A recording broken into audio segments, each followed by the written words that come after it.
I 서울유. 요즘 이 도시를 책임질 시장을 뽑기 위한 선거가 한창이죠.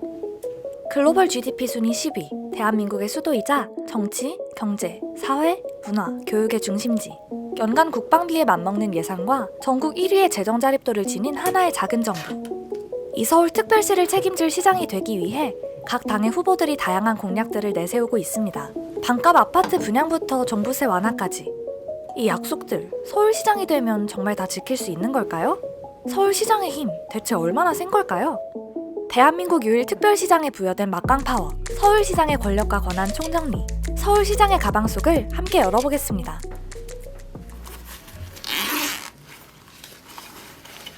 먼저 서울은 왜 서울특별시일까요? 서울은 대한민국 행정구역상 딱 하나밖에 없는 특별시예요. 여기서 특별하다는 건 스페셜의 특별이 아니라 따로 구분지어 독립된 곳, 즉 세퍼레이티드의 의미입니다. 지방자치법상 제주도를 특별자치도로, 세종시를 특별자치시로 정한 것도 비슷한 개념이죠. 그런데 지방자치법상 서울시는 부산이나 대전처럼 여러 다른 광역지방자치단체 중 하나로 구분될 뿐 법적 권한이나 기능 면에서는 큰 차이가 없습니다. 대통령부터 장관, 국회의원들까지 포함되어 있는 국가의전 서열에서도 서울시장은 쏙 빠져있죠. 등록이 안 된 질문입니다. 그럼 대체 언제부터, 왜 서울을 특별시로 부르는 걸까요? 서울특별시의 명칭은 지난 1945년 광복 이후 당시 미군 정청이 워싱턴 DC, 즉 컬럼비아 특별구의 이름을 따라 경기도 서울을 서울특별자유시로 지정한 데서 유래를 찾을 수 있어요. 1949년 독립된 도시 서울특별시가 됐죠. 6.25 전쟁 이후 해외 동포 기입과 서울과 부산을 잇는 경부고속도로의 개통, 강남 개발 등으로 서울특별시는 인구를 꾸준히 흡수했어요. 그리고 서울올림픽이 열린 1988년, 서울은 세계에서도 손꼽는 인구 1000만 명 규모의 메트로폴리스로 자리매김했죠. 지금은 집값이 너무 올라 경기도로 빠져나간 인구가 조금 많긴 하지만요. 특별시를 포함한 대한민국 행정구역상 광역시는 인구 100만 명 이상이 상주하는 대도시를 말해요. 광역시로 지정되면 뭐가 다르냐고요? 대표적으로 시민들로부터 걷는 각종 지방세를 도청에 넘겨주지 않고서 자체시 재원으로 활용이 가능하다는 게 제일 큰 장점이에요. 그럼 서울시의 지갑 사정은 어떨까요? 2021년 기준 서울시엔 40조가 넘는 예산이 편성됐어요. 이는 대한민국 연간 국방비에 맞먹는 아주 큰 규모죠. 서울과 인접한 인천시만 해도 1년 예산이 12조 원가량이고 서울보다 인구가 훨씬 많은 경기도의 예산도 28조 원 정도에 불과하죠. 게다가 서울시는 전국 1위의 재정 자립도를 기록하고 있어요. 외교나 국방 기능만 제외하고 웬만한 정부 기능은 다 갖추고 있는 하나의 작은 정부나 마찬가지죠. 올해 서울시는 주택 재정비 및 공공안전 분야에 3조 원, 도로교통과 공원 조성 분야에 5조 원, 복지와 일자리 분야에 13조 원, 교육청과 25개 자치구 재원에 약 8조 원가량을 지출할 예정입니다. 예산이 풍부하다 보니 서울시장으로서는 적극적이고 빠르게 자신의 시정을 펼칠 수 있어요. 시장은 국토의 계획 및 이용에 관한 법률에 따른 지구 단위 계획의 인허권자예요.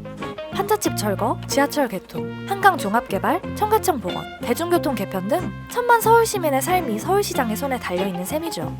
하지만 시장의 성향에 따라 손바닥 뒤집듯 사업이 좌지우지 되기도 합니다. 오세훈 전 서울시장 때는 한강 르네상스 사업, 서해 백길 사업 등 대규모 건설 사업이 속도를 냈지만 박원순 전 서울시장의 취임 후엔 모든 사업이 백지화됐는데요. 박원순 전 서울시장은 이명박 전 서울시장이 추진했던 뉴타운 지정 즉시 철회하고 도시 재생 사업을 펼쳤습니다.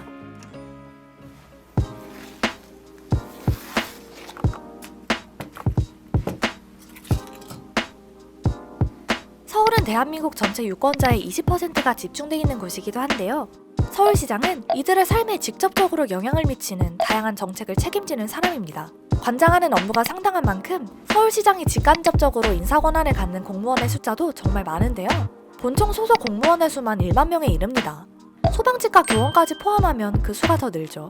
서울시장이 임명 권한을 쥐고 있는 산하기관 및 지방 출차 출연기관도 많아요. 서울시는 2개의 공단, 4개의 공사, 2개의 직영기업 등 8개의 지방공기업을 설립하고 감독하는 주체입니다. 그 밖에 20곳의 지방 출차 출연기관도 있는데 대표적으로는 서울의료원, 세종문화회관, 그리고 방송국 TBS가 있습니다. 서울시는 행정특례법에 따라 수도로서 특수한 지위를 인정받고 있기도 하죠. 서울특별시장만의 정말 특별한 권력은 바로 이거예요. 장관의 관리 감독을 받는 다른 광역시와는 달리 서울시장은 지자체 중 유일하게 장관급 대우로서 한 단계 위인 국무총리의 관리 감독을 받아요. 월급도 장관급이죠. 대통령이 주관하는 국무회의에도 참석해 발언할 수 있어요. 사실상 서울시와 관련한 정책뿐 아니라 경기도와 인천 등 수도권, 더 나아가 국가 규모의 정책과 업무에도 깊이 관여할 수 있음을 뜻합니다. 대통령이 청와대에 있다면 소통령은 서울시장에 있다는 말이 괜히 있는 게 아니에요. 때문에 전현직 서울시장들은 모두 대통령 후보로서 거론될 만큼 정치적 입지를 넓힐 수 있습니다. 당장 이번 2011년 4월 서울시장 보궐선거만 하더라도 임기가 1년 3개월밖에 되지 않지만 각 당의 대선 주자급 인물들이 출마해 경쟁을 펼치고 있죠. 국회의원 배지를 벗어던지고 나온 후보도 있었고요. 이에 따라 내가 서울시장이 되면 이런 일들을 할 거야 라고 발표하는 공약들도 화제가 되고 있는데요. 가장 뜨거운 현안인 부동산 정책을 포함해 복지, 금융, 아동, 성평등 등 전방위 정책들을 연일 발표하고 있죠. 이 수많은 공약들 정말 다 실행할 수 있는 거겠죠? 뭐 가능은 할 텐데 나중에 이제 시의회에서 이런저런 제동을 또 걸겠죠. 조례에 또 관련한 내용들도 꽤 있으니까. 조례까지 고쳐야 되는 사안 같으면 당연히 이제 의회 거쳐야 되는 거잖아요. 그런데 그 밑단의 이제 규칙이라든가 이런 거는 시장이 임의로 할 수 있으니까, 그러니까 일단 이기고 보자. 지자체 차원에서는 권한이 없는 내용의 것들이 있어서 중앙정부의 판단에 따라서 좌지우지될 수밖에 없는 것들이 많이 있고, 지자체의 범위를 넘어서는 국가적인 차원의 그 것들도 있기 때문에 사실은 너무 그 앞선 공약들이 많이 나오고 있다 얘기를 할 수가 있겠습니다. 수도 서울의 시장이라는 상징성과 영향력 때문에 힘이 커 보이지만 서울시장이라 하더라도 권한을 넘어서는 일은 쉽게 추진하기 어렵습니다. 서울시장 공약으로 자주 등장하는 재건축 재개발 관련 정책들만 봐도 한강변 35층 층고 제한이나 부동산 관련 세금 인하 등 민감한 문제는 서울시장 혼자 독자적으로 처리할 수 있는 일이 아닙니다. 서울 시민으로부터 권한을 위임받은 서울시의회를 설득해 조례 및 자치규칙을 개정해야 하고, 재건축 과정에서 외부 전문가들로 구성된 서울시 도시계획심의위원회의 심의도 통과해야 하죠. 사업 추진에만 1, 2년 이상 소요될 수도 있다고 합니다. 도로나 철도의 지하화나 복개, 도심 집중 개발 공약 또한 예산이 많이 드는 정책이다 보니 추진 과정에서 여러 잡음이 발생할 가능성이 큽니다.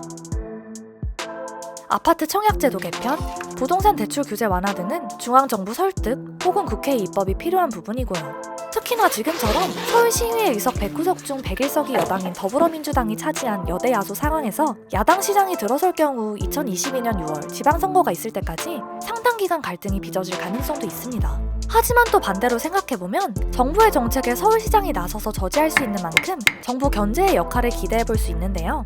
정부와 엇박자를 내는 서울시장의 사례는 사실 많이 찾아볼 수 있습니다. 꼭 여당과 야당의 관계가 아니더라도 말이죠. 문재인 정부의 집값 안정 대책과 박원순 전 서울시장의 여의도 용산 마스터플랜 등 도시개발 계획이 맞부딪힌 적이 있었고, 지난 2018년엔 국토부가 일방적으로 그린벨트 해제를 검토했다가 박원순 전 서울시장의 반대에 부딪혀 제동이 걸리기도 했습니다. 결국 서울시장 선거는 정부의 독주를 견제할 수 있느냐 없느냐를 판가름하는 아주 중요한 이슈인 만큼 많은 이들이 주목하고 있는 거죠.